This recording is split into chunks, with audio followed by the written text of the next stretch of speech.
এখানে যে পরিবেশ তৈরি করা হয়েছে, সরকার দলীয় যিনি প্রার্থী আছেন তাকে অটো পাস করানোর একটা পরিকল্পনা করা হয়েছে। আমরা কারো মতো এমন নই যে হঠাৎ করে এসে এখানে জনগণের মাথার উপরে বসে গেলাম দলের ম্যান্ডেট নিয়ে, টাকা খরচ করে। বিক্রি হয়ে যাওয়া একটা নির্বাচন কমিশন, এরা ইভিএমকে একটা নিজেদের চুরির বাক্স হিসাবে, চুরির বক্স হিসাবে ব্যবহার করছেন। আমরা নির্বাচন অফিসেও জানিয়ে দিয়েছি, প্রধান নির্বাচনী কমিশনেও জানানো এবং সিলেটেও আমাদের জানানো হয়েছে। এটা আবার লিখিতর কোনো প্রয়োজন নেই। এখানে দেখেন, মানুষ তো ভোট দিতে গেলে বিভ্রান্তি সৃষ্টি হবে, মানুষ তো ভোট দিতে যাবেই না। এই নির্বাচনকে তো মানুষ প্রত্যাখ্যান করেছে, এই নির্বাচনে মানুষ ভোট দিতে যাবে না এবং এদের উপরে কোনো আস্থা নেই মানুষের। মানুষ ভোট দিতে যাবে না, মানুষ গেলে তো বিভ্রান্তি হবে। মানুষ ভোট কেন্দ্রকে প্রত্যাখ্যান করেছে, নির্বাচন প্রত্যাখ্যান করেছে। এই সব পাতানো নির্বাচন, মানুষকে বিভ্রান্ত করার নির্বাচন এবং সরকার দলীয়কে যারা প্রার্থী আছেন তাকে সুযোগ করে দেওয়ার জন্য এই নির্বাচন মানুষ কোনোভাবেই যাবে না। নির্বাচনে মানুষের সেবা তো আমরা দীর্ঘদিন থেকেই করে আসছি, নির্বাচনটা একটা মাত্র উপলক্ষ। আমাদের মানুষের সেবার কাজ সবসময় চলবে এবং নির্বাচন থেকে সরে যাওয়াটা হলো মানুষের জন্য, মানুষের নিরাপত্তা, জনসাধারণের নিরাপত্তা, ভোটারদের নিরাপত্তার স্বার্থে।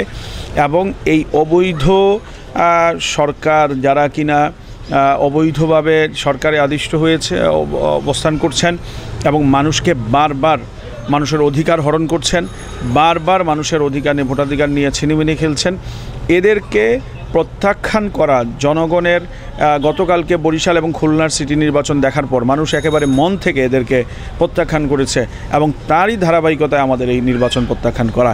আমরা মর্মাহত হওয়ার কোনো সুযোগ এখানে নেই। আমরা যারা নির্বাচন প্রত্যাহার করেছি, বয়কট করেছি, আমরা চাই এর থেকে ভালো কিছু হবে। এই নির্বাচন কমিশন এবং সরকার পদত্যাগ করে সুষ্ঠুভাবে যাতে নির্বাচনের পরিবেশ করে দেয়, আমরা ইনশাআল্লাহ জনগণের রায়ের উপরে সন্তুষ্ট থাকব। জনগণ আমাদেরকে চাচ্ছেন, জনগণকে সাথে নিয়ে আমরা এই সমাজ তৈরি করতে চাই, জনগণের সেবাই আমরা আছি।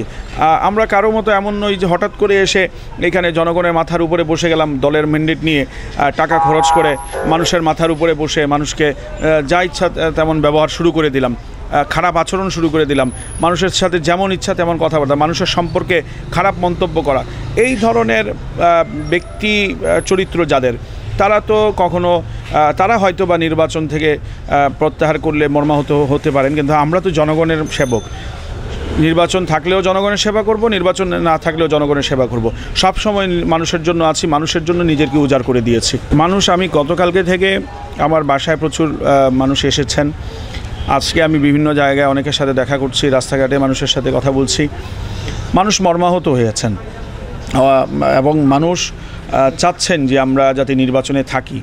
মানুষের ভোট দেওয়ার একটা জায়গা তারা পেয়েছিলেন। এখন যেটা হচ্ছে, মানুষ নির্বাচনকে বয়কট করছেন। 21 জুন সিলেট সিটি কর্পোরেশন নির্বাচনে মানুষ অংশ নেবেন না, মানুষ ভোট দেবেন না, এটাই মানুষ আমাদেরকে বলছেন। তো এইখানে যে পরিবেশ তৈরি করা হয়েছে, সরকার দলীয় যিনি প্রার্থী আছেন তাকে অটো পাস করানোর একটা পরিকল্পনা করা হয়েছে। যেই রেজাল্ট দেওয়া হবে সেই রেজাল্টটা একেবারে পাতানো এবং ছক করা একটা রেজাল্ট সবার সামনে উপস্থাপন করা হবে, যার দরুন যত প্রার্থী আছেন সবার উচিত এই নির্বাচনকে বয়কট করা। মানুষ, সকল জনসাধারণের উচিত এই নির্বাচনকে বয়কট করা এবং এর মাধ্যমে এদের দাঁত ভাঙা জবাব দেওয়া হবে এবং এরা যে একটা নীল নকশা করেছেন সেই নীল নকশা বাস্তবায়ন করা তাদের পক্ষে আর সম্ভব হবে না। এটা বিক্রি হয়ে যাওয়া একটা নির্বাচন কমিশন এবং এরা খুবই বাজে এবং জঘন্য মন মানসিকতার নির্বাচন কমিশনের দায়িত্বশীলরা। এরা ইভিএমকে একটা নিজেদের চুরির বাক্স হিসাবে, চুরির বক্স হিসাবে ব্যবহার করছেন এবং যেমন ইচ্ছা তেমন সাজো যেই নাটক আছে সেই নাটকের মতো ওনারা রেজাল্ট মানুষের সামনে উপস্থাপন করতেছেন। সো এই হিসাবে এই নির্বাচন থেকে কেউ কিছু আশা করবেন, এটা বোকামি ছাড়া আর কিছু না। আমাদের এখন ধারাবাহিক কর্মসূচি থাকবে এই সরকার পতনের এবং অবৈধ নির্বাচন কমিশন তাদের বাতিলের দাবিতে এবং মানুষের ভোটাধিকার আদায়ের লক্ষ্যে আমাদের ধারাবাহিক কর্মসূচি থাকবে এবং শুক্রবারের কর্মসূচি আমরা প্রোগ্রামের পূর্বেই আপনাদেরকে জানিয়ে দেব ইনশাআল্লাহ।